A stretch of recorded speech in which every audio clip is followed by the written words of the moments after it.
Hey YouTube, Hill Country Husker. Appreciate you guys checking out my videos. Appreciate all those that have subscribed to my channel. Appreciate the comments, keep them coming. Just want to say thanks for that. What I've been doing lately, I'm rereading 1 Second After. I have read it before. I don't consider this as the Bible of preparedness or anything like that. I think it is a good story. I think it has a good message. I think there are some things that you can learn from reading stories such as this, and there's others. I won't go into all that. What I find happens when I read the story for the first time, whether it be this or Patriots or any other story, I tend to go through it rather quickly because it's a page turner. I'm wanting to get the story and find out what happens next. Then I'll wait a while, and it's been a couple of years since I've read this, and now I'm going back and I'm reading it a little bit slower and kind of taking in some of the message and picking up on some different things that I might have kind of missed over the first time.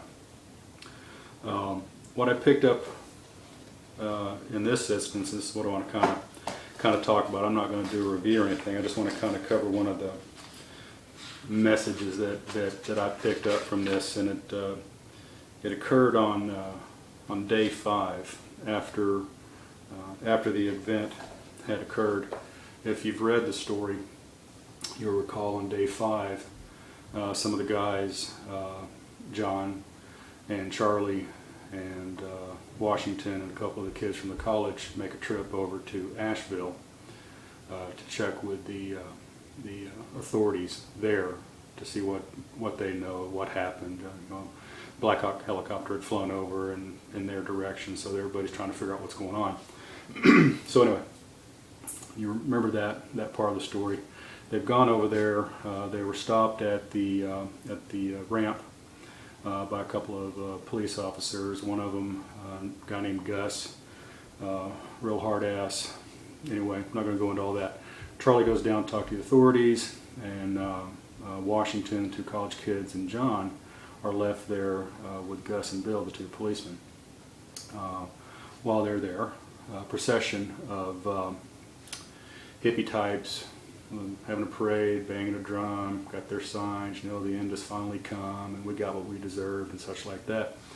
They come walking along, and they have a brief encounter. It was, non-violent, but they have a dialogue. And as they're walking away, John says, "They don't get it yet. If this is as bad as I think it is, they'll be the first to die. They don't know how to survive without a society that supports them, even as they curse it or rebel against it. Once they run out of food, then the reality will set in. But by that point, anyone with a gun will tell them to kiss off if they come begging. And those poor kids, if they have food, the ones with guns will take it. They're used to free clinics, homeless shelters when they need them, former hippie types smiling and giving them a few bucks. That's all finished.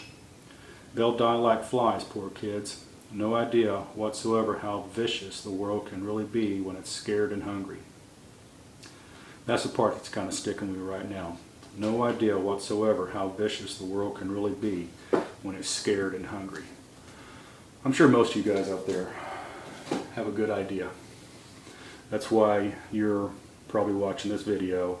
That's why you're making the preparations that you are, and that's why you're doing the things that you do.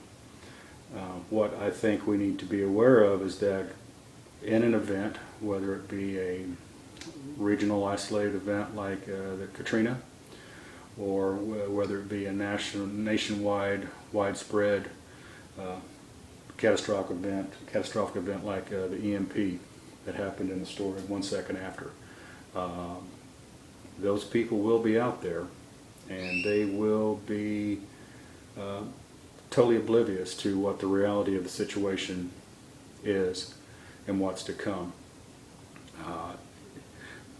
Everybody tries to think that they'll be charitable, but like it says, they have no idea how vicious the world can be. And Some of these types are going to try to take matters into their own hands. I'm sure there will be those that will feel that the handouts should keep coming. There will be those that think like the collective, that if you've got food, you should share. If you've got a place to stay, you should give me shelter. Charity can only go so far. You know, I will protect mine, and just like you will protect yours, and everything else will be secondary. People like this, people like they're describing in that book, they have no idea how vicious the world will be when people are scared and hungry. Interesting concept. Like I said, I'm reading back through it, picking up some little gems, giving me some things to think about, and I think this is a real serious one that you know, some people may be overlooking.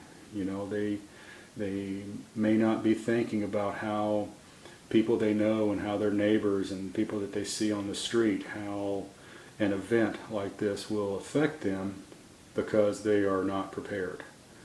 They haven't taken any steps to have a 3-day supply, a 2-week supply, or to have a way to take care of themselves, or to feed themselves, to put a Band-Aid on themselves, if you know. So anyway, going back to the book, really enjoying it again, taking it slow, getting some good insights, and it is a good story. I do recommend it. Again, it's not the Bible of preparedness. It is a good story, and it does have a lot of areas in there that make you think. So just wanted to talk about that real quick. Just my thoughts, Hill Country Husker. Thanks.